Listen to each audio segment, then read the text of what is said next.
अस्सलाम वालेकुम students, welcome to world of education. और आज मैं आपको वर्ल्ड ऑफ एजुकेशन की इस वीडियो के अंदर जो है वो CS201P यानी प्रैक्टिकल का जो क्विज़ 2 है वो करवाऊंगा।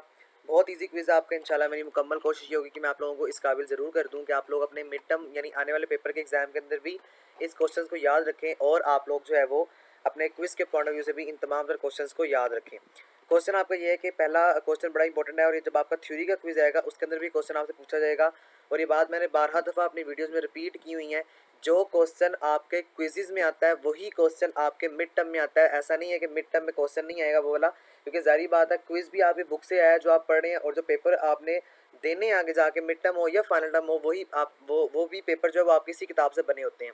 पहला क्वेश्चन है जी, in the call by reference. Call by reference के अंदर हम जो है वो मेथड के अंदर किस ऑपरेटर का इस्तेमाल करते हैं। बड़ा इंपॉर्टेंट क्वेश्चन है पेपर के पॉइंट ऑफ व्यू से भी। तो आपने याद रखना है जब भी मुझे कॉल बाय रेफरेंस का वर्ड आएगा तो वहाँ पर मैं एंड का फंक्शन इस्तेमाल करूंगा, यानी एंड का साइन इस्तेमाल करूंगा। तो एंड का जो ऑप्शन होगा वो ठीक होगा। इसके अलावा ना आपके पेपर में और या आपके क्विज में एक दूसरा क्वेश्चन भी आ सकता है कि जहाँ पर हम पॉइंटर्स का इस्तेमाल करते हैं तो वहाँ पर हम कौन सा साइन इस्तेमाल करते हैं। तो पॉइंटर्स के साइन के लिए मैं आपको बता दूं, हम स्टेरिक का वर्ड इस्तेमाल करते हैं या स्टेरिक का साइन इस्तेमाल करते हैं। कॉल बाय रेफरेंस के लिए हम एंड का इस्तेमाल करते हैं, जबकि पॉइंटर के लिए हम जो है वो स्टेरिक का वर्ड या स्टेरिक का साइन जो है वो इस्तेमाल कर रहे होते हैं। होपफुली ये कॉन्सेप्ट आपको समझ आ चुका होगा। ये आपका प्रूफ्ड है, आपको पता है मेरी वीडियोस तमाम तर प्रूफ के साथ होती हैं। तो ये देखिए जी, यहाँ पे लिखा हुआ है कि call by reference method the memory address for the value is achieve by using and. ठीक है, एंड का साइन आपको यहाँ पे बना हुआ नजर आ रहा है। ओके, नेक्स्ट क्वेश्चन देखिए, a variable declared inside the code block becomes the dash variable for that block. अगर आप एक वेरिएबल को डिक्लेयर करते हैं अपने कोड ब्लॉक के अंदर तो वो आपका कौन सा वेरिएबल होता है, तो वो हमारा लोकल वेरिएबल होता है। इसके अंदर समझाने वाला कोई काम नहीं है, अलबत्ता आपने इसको बस याद रखना है। ये एक थ्योरम की फॉर्म में आपके पास एक लाइन है, इसको याद रखिएगा कि जब भी मैं वेरिएबल को डिक्लेयर करूंगा ना कोड ब्लॉक के अंदर तो वो मेरे पास लोकल वेरिएबल है, ग्लोबल नहीं हो सकता या स्टैटिक और कांस्टेंट जो है वो नहीं हो सकता। ये इसका प्रूफ्ड है कि a variable inside the code block, जो वेरिएबल होता है इनसाइड द कोड ब्लॉक के अंदर, that is called the local variable. तो वो लोकल वेरिएबल जो है वो कहलाता है। ओके जी, नेक्स्ट क्वेश्चन देखते हैं, what of which of the following two arrays are compatible. ये भी बड़ा इंपॉर्टेंट क्वेश्चन है स्टूडेंट्स कि ऐसा कौन सी मेरे पास जो है मेथड है जिसकी मदद से दो अरेज को मैं कॉपी कर सकता हूँ। तो इसको ज़रा गौर से कॉन्सेप्ट को अंडरस्टैंड कीजिएगा। अगर मैं थोड़ा सा इसको जूम करूँ तो देखिए मेरे पास यहाँ पर मुख्तलिफ तरह के ऑप्शन आपको नज़र आ रहे हैं। ये बात याद रखिएगा, जब मैंने जिस तरह मैं आपको बताऊं कि अगर आपने कोई चीज़ कॉपी करनी है ना, जिस तरह आप कहते हैं कि असाइनमेंट का कोड कॉपी करना है, तो आप क्या करते हैं, मेरा लिखा हुआ असाइनमेंट का कोड ही कॉपी करेंगे ना, खुद से तो नहीं लिखेंगे। तो इसका मतलब है कॉपी हमारे पास वही चीज़ होनी चाहिए जो चीज़ मैंने लिखी थी या जो चीज़ आपने लिखी है अगर मैंने कॉपी करनी है तो ये देखिए यहाँ पे इंट और इंट, मेरे पास डेटा टाइप सेम है लेकिन नंबर सेम नहीं है, तो इसका मतलब ये वाला ऑप्शन नहीं हो सकता। अब फ्लोट और इंट, इसका तो सवाल ही पैदा नहीं होता क्योंकि टोटली तौर पे हमारे पास डेटा टाइप ही चेंज है। अब तीसरा ऑप्शन देखिए, इंट फिर इंट। हाँ, ए और बी, ये काम हो सकता है कि आप मेरे कंप्यूटर से कॉपी कर रहे हैं या मेरी फाइल से कॉपी कर रहे हैं, तो मेरी फाइल ए है, आपकी फाइल का नाम बी है, तो डेटा हमारा जो है वो 5 ही होगा और हमारे पास जो डेटा टाइप है वो भी 5 होगी। This means this is the right option. उसके आगे दोबारा देखिए इंट और फ्लोट, तो ये वाला भी टोटली ऑप्शन जो है वो रॉन्ग है। तो इसका जो करेक्ट ऑप्शन होगा that is called int A5 int B5, ये इसका हमारे पास जो है वो करेक्ट जो है वो ऑप्शन होगा। और अरे को रिकॉग्नाइज करने का तरीका क्या होता है, अरे के इर्द गिर्द हमारे पास इस तरह की ब्रैकेट्स मौजूद होती हैं और जो भी अंदर हम नंबर को या फिगर को लिखते हैं ना, उतने ब्लॉक्स ऑफ अरे या उतने ब्लॉक्स ऑफ अरे मेरे पास जो होते हैं वो डिक्लेयर्ड हो जाते हैं।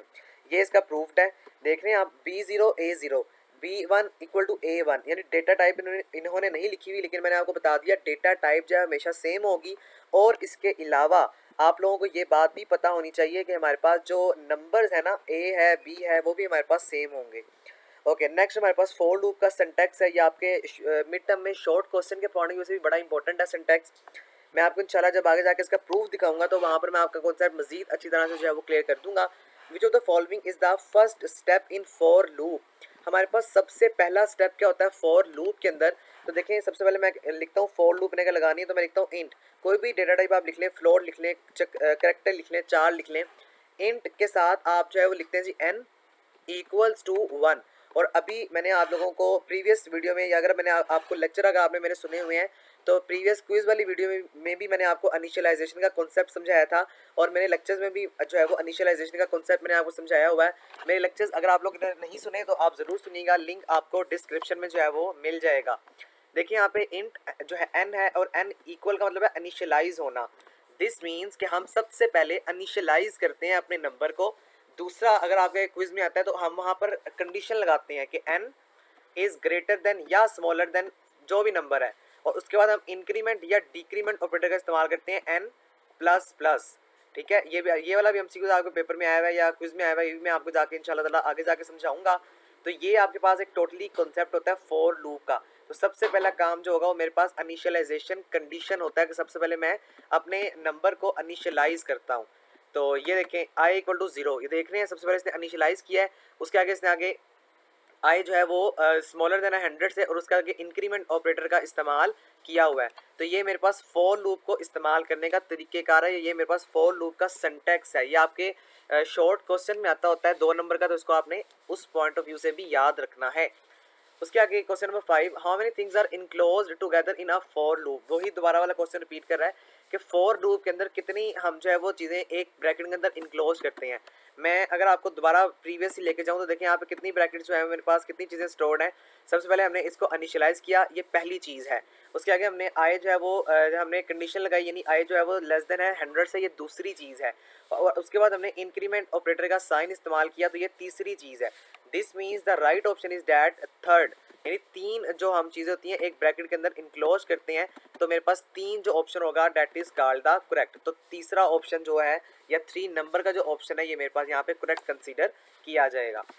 नेक्स्ट क्वेश्चन पे हम मूवमेंट करते हैं। तो ये देखें, आपको मैंने दोबारा प्रूफ दिखाया हुआ है जिसके अंदर उसने आपको तोड़ के बता दिया है कि हम यहाँ पर 3 चीज़ों का इस्तेमाल करते हैं। पहले हम इसको इनिशियलाइज करते हैं, फिर हम कंडीशन लगाते हैं और उसके बाद हम इसको इंक्रीमेंट या डिक्रीमेंट का साइन इस्तेमाल करते हैं।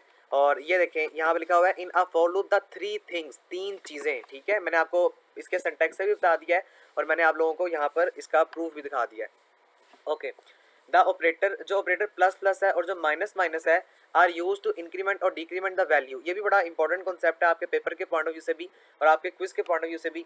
मैं आपको थोड़ा सा अगर कॉन्सेप्ट समझाऊँ तो देखें, अगर मैं लिखता हूँ ना कि आई प्लस प्लस, तो ये जो 2 दफ़ा प्लस प्लस लिखने का मतलब है या जो मकसद है ना मेरा वो यही है कि इसको आप इस तरह भी लिख सकते हैं, यानी आप ये कह सकते हैं कि ये इसके बराबर है आई प्लस, और दूसरे वाले प्लस का मतलब होता है 1। तो दिस मीन्स कि I equal to I plus 1। इसको आप डेव सी प्लस प्लस की ज़ुबान में आई प्लस प्लस भी लिख सकते हैं। तो देखें ये प्लस प्लस या माइनस माइनस, इसका मतलब ये होता है कि आप 1 को या तो इंक्रीज कर रहे हैं या डिक्रीज कर रहे हैं। तो 1 जो ऑप्शन होगा इसका यहाँ पर करेक्ट ऑप्शन कंसीडर जो है वो किया जाएगा। इसका प्रूफ मेरे पास नहीं है लेकिन अल्हम्दुलिल्लाह मुझे इसका नॉलेज है तो मैं आपको बता रहा हूँ। Okay, if the condition is not made falls in while loop, अगर हमारे पास वाइल लूप के अंदर कंडीशन फॉल्स नहीं होती तो क्या होगा। आपको पता है वाइल और डू वाइल में मेन फ़र्क यही है कि अगर मेरे पास वाइल लूप में कंडीशन फॉल्स है तो मेरा प्रोग्राम वहाँ पर रन नहीं करेगा या मेरा प्रोग्राम वहाँ पर एग्जीक्यूट नहीं होगा। लेकिन अगर मेरे पास कंडीशन ट्रू है तो डेफिनेटली मेरा प्रोग्राम टर्मिनेट हो जाएगा, मेरा प्रोग्राम जो है वो चलना स्टार्ट करेगा। यानी कि इसका मतलब क्या होता है, इसका मतलब आप यही समझ लें कि ख़त्म हो जाएगा। टर्मिनेट का जो उर्दू में मायने होता है ना वो ख़त्म होना होता है। अब पहला ऑप्शन देखें यहाँ पे क्या बता रहा है आपको, logical loop will execute infinite. हमेशा हम जो है वाइल लूप के अंदर कंडीशन देते हैं ना कि आई जो है वो 5 के बराबर है, आई 10 के बराबर है या इससे लेस देन है, तो ये मेरे पास कंडीशन है, पहला ऑप्शन नहीं हो सकता। दूसरा ऑप्शन प्रोग्राम में क्या एरर आएगा, तो बिल्कुल नहीं, चूँकि हमारे पास वो क्या कह रहा है इज़ नॉट मेड फॉल्स। अगर फॉल्स नहीं होता तो एरर भी नहीं आएगा, सिंटैक्स एरर भी ओकर नहीं होगा। तो जो ऑप्शन होगा that is called fourth option, program जो है वो जल्दी टर्मिनेट हो जाएगा, जल्दी ख़त्म हो जाएगा। इसका प्रूफ भी नहीं है लेकिन मैं आपको बता रहा हूँ, अल्हम्दुलिल्लाह मेरे पास दोबारा नॉलेज है तो मैं आप लोगों को इसीलिए बता रहा हूँ। Okay, C plus plus language के अंदर the subscript of any array start from zero. ये बड़ा इंपॉर्टेंट क्वेश्चन है आपका पेपर में, मिड टर्म में हर दफ़ा पूछा जाता है। अरे ना इस तरह से मेरे पास होती है और यहाँ पर ना नंबर ऑफ ब्लॉक्सेस बने होते हैं, तो हम जो अरे को स्टार्ट करते हैं ना बाय डिफ़ॉल्ट वैल्यू वो 0 से स्टार्ट होती है। इस तरह अगर फर्स्ट कर लें दूसरा ब्लॉक है इसका 1 होगा, ये तीसरा है तो ये 2 होगा, तो हम इसको 0 से स्टार्ट करते हैं। तो जो मेरे पास सी प्लस प्लस की लैंग्वेज होती है ना वो स्टार्ट होती है हमेशा 0 से। ये आपने CS 101 के अंदर कॉन्सेप्ट भी पढ़ा था कि 0 से हम जो है वो अपनी लूप को स्टार्ट करते हैं या इनिशियलाइज करते हैं। इसका कॉन्सेप्ट या इसका ये देखें मैंने हाईलाइट किया हुआ है, अरे स्टार्ट्स फ्रॉम 0। सी लैंग्वेज के अंदर जो इंडेक्स अरे होती है वो हमेशा 0 से स्टार्ट होती है और इस चीज़ को हम जो है वो सब स्क्रिप्ट कहते हैं। ठीक है, ये आपने सब स्क्रिप्ट का कॉन्सेप्ट भी अपने माइंड में रखना है, ये भी आपके पेपर में पूछा जा सकता है। Which of the following statement या which of the following is the default function calling mechanism of C and C plus plus. तो इसके अंदर हमारे पास कॉल बाय वैल्यू जो होगा इसका करेक्ट ऑप्शन कंसीडर किया जाएगा। ये इसका प्रूफ्ड है जी। होपफुली आपको समझ में आ चुका होगा, कोई चीज़ समझ नहीं आई